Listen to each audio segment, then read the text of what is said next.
สวัสดีค่ะวันนี้มาฟังเพลงกันอีกแล้วนะคะวันนี้น้องสตังค์จะมาร้องเพลงของพี่ต่ายอรไทยนะคะ ไปฟังกันดีกว่าว่าจะเป็นเพลงอะไร ถ้าผิดหรือเพี้ยนก็ต้องขออภัยด้วยนะคะ ไปฟังกันเลยค่ะ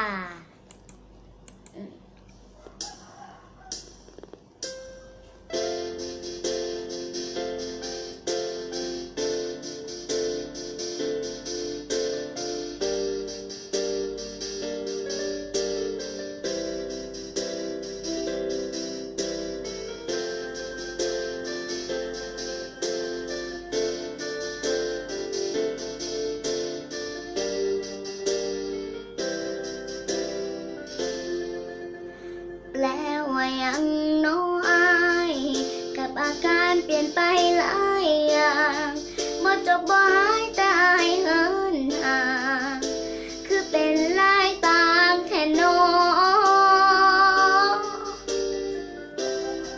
กะจักแม่นยุ่งกะจักแม่นใหญ่ยังแน่แต่บ่แค่กันคือเก่าเลยเนาะคิดหลายอยู่เด้หูบ่จักอายเป็นอีหยัง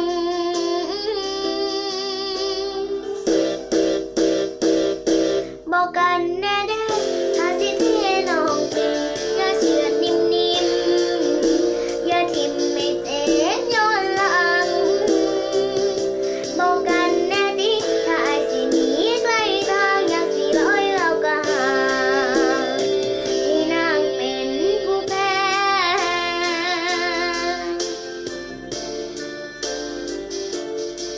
ถ้าเสียงขาดหรือหายก็ต้องขออภัยด้วยนะครับ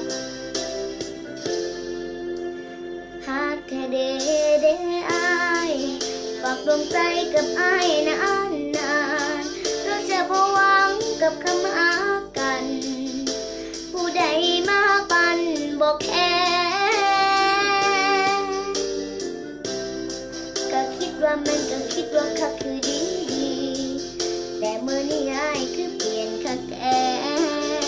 ซอยบอกให้น้องหูแน่สถานะน้องคืออีหยัง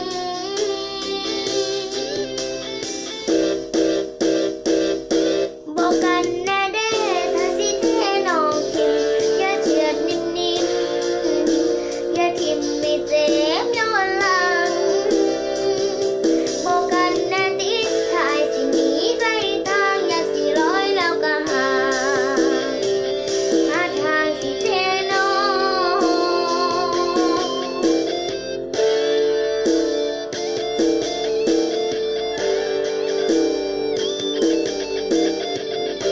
ก็ตามนี้นะคะแล้วคุณนะคะแป๊บหนึ่ง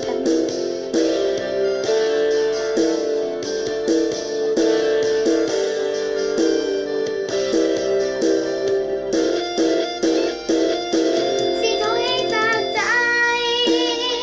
มีมองไม่ค่อยขอโอ้ย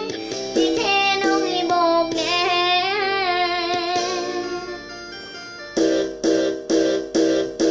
บอกกันแน่เด้ถ้าสิเทน้องกินอย่าเฉือดนิ่มๆอย่าทิ่มไม่เจ็บย้อนหลังบอกกันแน่ดิถ้าอายสิหนีไกลทางอยากสิลอยแล้วก็ห่างที่นางเป็นผู้แพ้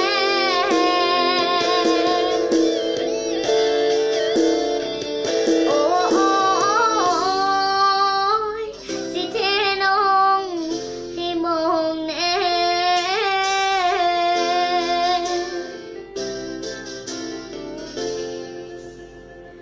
ก็สตางค์ก็ต้องขอบคุณที่ติดตามสตางค์นะคะ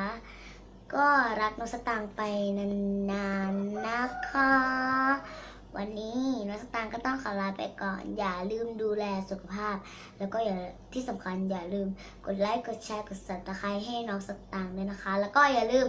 กดกระดิ่งมุ้งมิ้งกุ้งกิ้งตรงนี้ด้วยนะคะ วันนี้สตางค์ก็ต้องขอลาไปก่อนนะคะ สวัสดีค่ะ บ๊ายบาย คลิปหน้าเจอกันใหม่นะ